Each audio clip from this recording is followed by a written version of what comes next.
దిగుతా ఉన్నారు. అంటే ఇంతమంది దాడి చేయడం అంటే కాంగ్రెస్ ప్రభుత్వం అభద్రతా భావంతో కనబడతా ఉంది. మీకు భయం పట్టుకున్నది. రైతులు పార్లమెంట్ ఎన్నికల్లో మీ కాంగ్రెస్ పార్టీకి బుద్ధి చెప్తారనే భయం పట్టుకున్నది.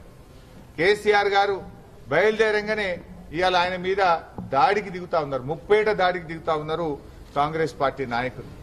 ఇది కాలం తెచ్చిన కరువు కాదు, కాంగ్రెస్ పార్టీ తెచ్చిన కరువు.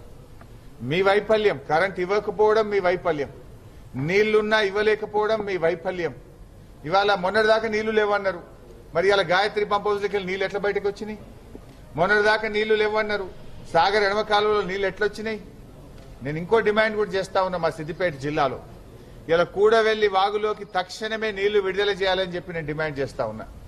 ఎందుకంటే కూడవెల్లి వాగుకు రెండు వైపులా పంటలు ఎండిపోతా ఉన్నాయి. గజ్వేల్ గాని, మిరుదొడ్డి గాని, దుబ్బాక మండలాల్లో ఈరోజు రెండు దిక్కులా పంటలు ఎండిపోతా ఉన్నాయి. గత 4-5 ఏళ్లు కేసీఆర్ గారు ప్రభుత్వం ఉన్నప్పుడు ఒక్క ఎకరా కూడా ఎండకుండా ఈ జిల్లాలో పంటలు పండించాం. ఇలా కాంగ్రెస్ వచ్చినాకనే పంటలు ఎండు స్టార్ట్ అయింది. తక్షణమే ఇలా మల్లన్న సాగర్లో నీళ్లు ఉన్నాయి, నీళ్లు లేక కాదు, మీరు రైతుల ఉసురు పోసుకుంటున్నారు. నీళ్ళు లేవా మల్లన్న సాగర్లో?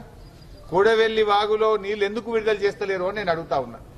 మీరు నీళ్లు ఇవ్వకపోవడం వల్ల కూడవెల్లి వాగుకు రెండు వైపులా దాదాపు 8-10 వేల ఎకరాల్లో పంట ఎండిపోతా ఉన్నది. నీళ్లు ఏం చేసుకుంటారు? నిండా నీళ్లు పెట్టుకుని విడుదల చేయడానికి ఎందుకు ఆలస్యం? 10,000 ఎకరాల్లో పంట ఎండుతుంటే ఈ ప్రభుత్వం ఏమైనా చోద్యం చూస్తా ఉందా? తక్షణమే నేను ఉత్తమ్ కుమార్ రెడ్డి గారిని డిమాండ్ చేస్తా ఉన్నా.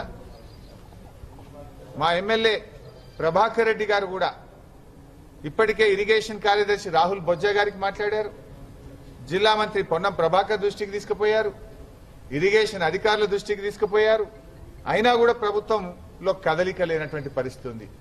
24 గంటల్లో కూడవెల్లి వాగుకు నీళ్లు విడుదల చేయకపోతే పెద్ద ఎత్తున రైతులను తీసుకొని మల్లన్న సాగర్ ముట్టడికి బయలుదేరతాం. అవసరమైతే మేమే గేట్లు ఎత్తి కూడవెల్లి వాగులోకి నీళ్లు విడుదల చేయాల్సి వస్తుంది. ఆ పరిస్థితి రాకముందే ప్రభుత్వం కళ్ళు తెరవాలని, మొద్దు నిద్ర నుంచి బయటకు రావాలని, తక్షణమే కూడవెల్లి వాగులోకి నీళ్లు విడుదల చేసి 10,000 ఎకరాల్లో పంటను కాపాడాలని చెప్పి ప్రభుత్వాన్ని డిమాండ్ చేస్తా ఉన్నా. ఇలా బట్టి విక్రమార్క గారు కేసీఆర్ గారి మీద మాట్లాడుతున్నారు. అయా బట్టి గారు, మాటలు కట్టి పెట్టండి.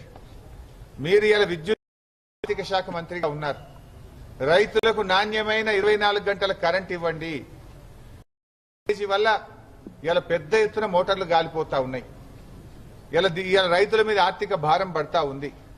రాత్రిపూట కరెంటు పెట్టబోయి పాములు గుట్టి, తేళ్లు గుట్టి, షాకులు కొట్టి రైతులు చనిపోతున్న పరిస్థితి ఉన్నది.